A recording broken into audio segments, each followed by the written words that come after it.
আসসালামু আলাইকুম। লাভিয়াস কিচেনে সবাইকে স্বাগতম জানিয়ে শুরু করছি আজকের রেসিপি। আমি কিভাবে পারফেক্টভাবে কেক তৈরি করি আজ আপনাদের সাথে তাই শেয়ার করব। পুরো রেসিপিটা আমার সাথেই থাকবেন, তাহলে আমি আশা করছি আপনাদেরও আমার মতো কেকটি পারফেক্টভাবে হবে। কেক তৈরির জন্য আমি একটি চালনিতে হাফ কাপ ময়দা নিয়েছি। তার সাথে দিয়ে দিচ্ছি 1 টেবিল চামচ কর্নফ্লাওয়ার, হাফ চা চামচ বেকিং পাউডার দিয়ে আমি ভালোভাবে চেলে নিচ্ছি। 2-3 বার চেলে নেওয়ার চেষ্টা করবেন, তাহলে কেকটা খুব ভালো হবে।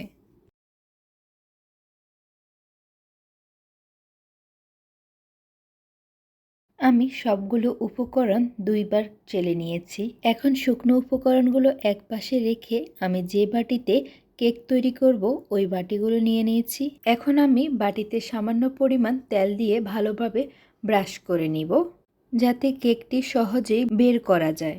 বাটিতে তেল ব্রাশ করে নেওয়ার পর এখন আমি বাটির সাইজ অনুযায়ী লেখালেখির কাগজ কেটে নিয়েছি এবং বাটিতে বসিয়ে দিচ্ছি এবং তার উপর একটু ব্রাশ করে নিচ্ছি যেন ঠিকভাবে সেট হয়ে যায়। এখন আমি কেকের ব্যাটার তৈরি করার জন্য একটি বড় বাটি এবং একটি ছোট বাটি নিয়েছি। এরপর আমি 2টি ডিম ভেঙে নিচ্ছি। কুসুমগুলো আমি আলাদা রাখছি। ডিমের সাদা অংশে আমি 1 চিমটি লবণ দিয়েছি এবং হাফ কাপ চিনি নিয়ে আমি ব্লেন্ডারে একটু ব্লেন্ড করে নিয়েছি। আপনারা চাইলে আস্ত দানা চিনিও দিতে পারেন, সমস্যা নাই। যাতে সহজ হয় কাজের, তাই আমি একটু ব্লেন্ড করে নিয়েছি। এরপর এখন আমি বিটারের সাহায্যে ডিমের সাদা অংশ একটু বিটার করে নিচ্ছি। একটু ফোম হয়ে আসলে আমি গুঁড়ো করা চিনিগুলো দিয়ে দিচ্ছি অল্প অল্প করে। গুঁড়ো চিনিগুলো আমি একসাথে দিচ্ছি না, অল্প অল্প করে 2-3 বারে আমি দিয়ে দিচ্ছি। বিটারটি 2-3 মিনিট পর পর আমি বন্ধ করে আবার চালাচ্ছি, যাতে বিটার গরম হয়ে না যায়।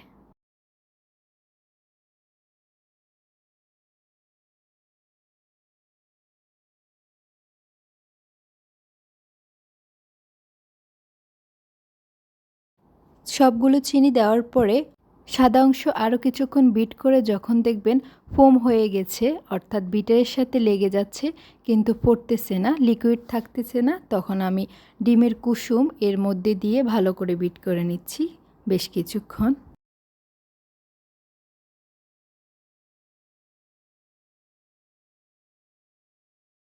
ডিমের কুসুম দিয়ে আমি 2-3 মিনিট বিট করে নেওয়ার পরে এরপর আমি 1 টেবিল চামচ সয়াবিন তেল দিয়ে দিচ্ছি এবং সামান্য পরিমাণ ভ্যানিলা এসেন্স দিয়ে 2 মিনিটের মতো বিট করে নিয়েছি। তেল দেওয়ার পরে বেশিক্ষণ বিট করা যাবে না, তাহলে ডিমের ফোম পাতলা হয়ে যেতে পারে।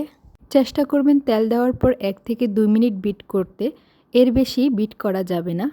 এরপর এখন আমি আগে থেকে চেলে রাখা শুকনো উপকরণগুলো আবারও চেলে দিয়ে দিচ্ছি। বেশ কিছুক্ষণ সময় ধরে শুকনো উপকরণগুলো হালকা হাতে ডিমের ফোমের মধ্যে মিশাতে হবে।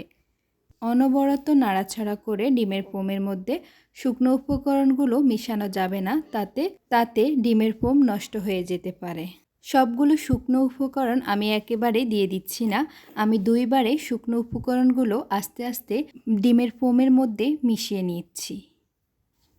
আমি বেশ কিছুক্ষণ ধরে শুকনো উপকরণগুলো হালকা হাতে ডিমের ফোমের মধ্যে মিশিয়ে নিয়েছি। এরপর আগে থেকে তৈরি করে রাখা কেকের মোল্ডে আমি ব্যাটারগুলো দিয়ে দিচ্ছি এবং হাতের সাহায্যে একটু বাড়ি দিয়ে দিয়ে সেট করে নিচ্ছি। আমি এখানে ছোট সাইজের 2টি কেক বানাবো, তাই 2 মোল্ডে আমি কেকের ব্যাটারগুলো দিয়ে দিচ্ছি।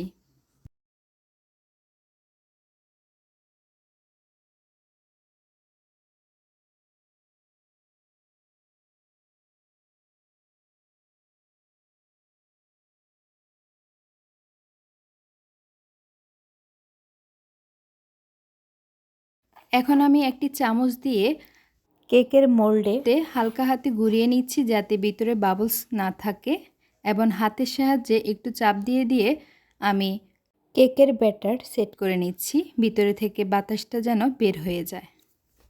এরপর আমি 190 সেলসিয়াস তাপমাত্রায় 10 মিনিট ওভেনটাকে হিট করে নিয়েছি। কেকটিকে আমি ওভেনের মধ্যে দিয়েছি এবং 20 মিনিট টাইম সেট করে দিয়েছি।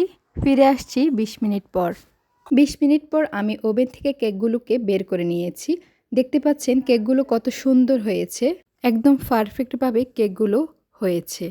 এখন আমি কেকগুলোকে প্লাস্টিক র্যাপার দিয়ে নর্মাল ফ্রিজে আধা ঘন্টার জন্য রেখে দিচ্ছি। তাহলে খুব সুন্দরভাবে কেকগুলো বাটি থেকে উঠে চলে আসবে। আধা ঘন্টা পর আমি নর্মাল ফ্রিজ থেকে কেকগুলো ডেকোরেশনের জন্য বের করে নিচ্ছি। এখন আমি একটি চাকু দিয়ে কেকের চারিপাশে আলতো হাতে ঘুরিয়ে নিচ্ছি যাতে কেকটি ইজিলি বের হয়ে যায়। দেখতে পাচ্ছেন কেকটা কতটা সফট হয়েছে।